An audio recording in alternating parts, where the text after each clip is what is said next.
Selamat pagi Bapak Ibu Saudara-saudari sekalian. Puji Tuhan karena kita masih mendapatkan dan merasakan kehidupan dari Tuhan, dan kita juga bersyukur karena Allah masih mendorong kita untuk datang di pagi hari bersaat teduh, membaca merenungkan bagian dari firman Tuhan untuk menuntun kehidupan kita. Bacaan kita pada hari ini terambil dari Roma pasal yang ketiga ayat yang ke-10. Seperti ada tertulis, tidak ada yang benar, seorang pun tidak. Hitam putih dan Injil.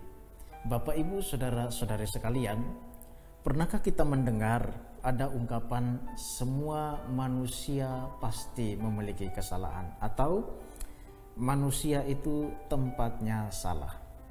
Kita pasti sering mendengar ungkapan demikian, ungkapan yang sangat populer. Dan mungkin ungkapan itu dinyatakan atau diungkapkan ketika kita ingin membujuk seseorang untuk mengampuni orang lain yang bersalah. Kita menyatakan bahwa lupakanlah, orang juga bisa berbuat salah, manusia itu pasti ada salahnya. Nah, kata-kata itu benar dalam kehidupan kita hari lepas hari. Bahkan di dalam bacaan kita pada hari ini, Roma 3 ayat 10, Paulus pun menegaskan hal itu. Tidak ada seorang pun yang benar, seorang pun tidak. Tetapi Bapak Ibu Saudara-saudari sekalian, kalimat kitab suci yang sederhana ini sebenarnya punya implikasi yang besar bagi kehidupan kita. Apa implikasinya? Implikasinya adalah bahwa ketika tidak ada satu orang pun yang benar di dunia ini, maka mau tidak mau, suka tidak suka, kita harus memandang dunia ini hitam atau putih, baik atau buruk, benar atau salah.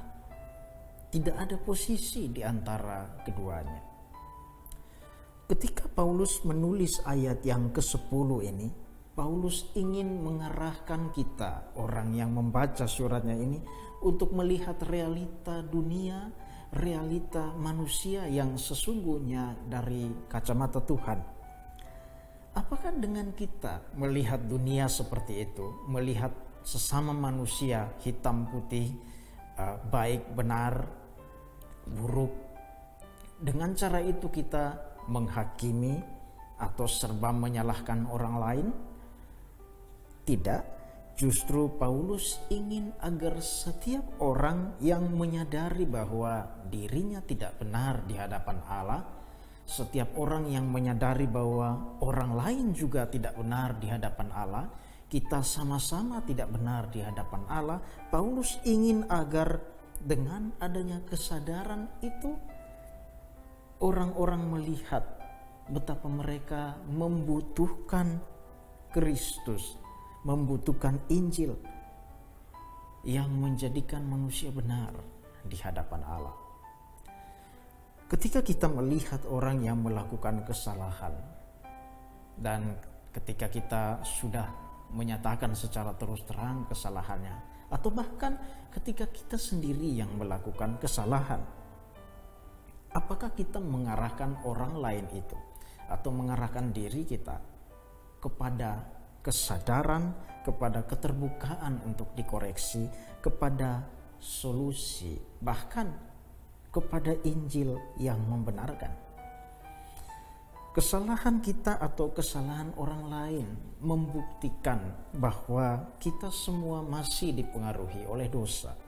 Dan justru karena kita semua masih dipengaruhi oleh dosa, maka itu menandakan bahwa meskipun kita sudah berkata kita percaya kepada Kristus, tetapi kita tetap membutuhkan Injil. Demikian juga orang lain membutuhkan Injil. Kita tetap harus melihat diri kita dari kacamata Injil. Demikian juga kita melihat orang lain dari kacamata Injil. Kita melihat diri kita sebagai orang bersalah yang butuh dibenarkan, butuh dikoreksi, dan butuh solusi. Demikian juga orang lain adalah orang yang bersalah yang butuh dibenarkan, butuh dikoreksi, dan butuh solusi. Injil membuat kita menyadari siapa diri kita. menyadari hitam putihnya dunia. Injil membuat kita menyadari kebutuhan kita untuk dikoreksi dan dibenarkan. Injil juga membuat kita menyadari kebutuhan kita akan solusi mendasar yang dibutuhkan oleh manusia. Mari kita berdoa. Bapa, dalam nama Tuhan kami Yesus Kristus, terima kasih karena kami boleh merenungkan bagian dari firman Tuhan. Biarlah umat Tuhan yang mendengar boleh terbuka hatinya untuk boleh memandang dunia dari kacamata Tuhan, memandang sesama dari kacamata Tuhan, dan dari pandangan itu, dari kesadaran yang ada, boleh mengarahkan hati pikiran kami untuk mengerti bahwa dunia ini, orang-orang di sekeliling kami butuh Injil untuk mengarahkan, untuk membenarkan, untuk mengoreksi kehidupan kami. Tuhan, tolong kami, ampuni dosa salah kami, demi Kristus kami berdoa. Amin. Bapak, Ibu, saudara-saudari sekalian, tetaplah jadikan firman Tuhan sebagai pelita dan terang yang menuntun langkah kehidupan kita. Tuhan memberkati saudara-saudari sekalian.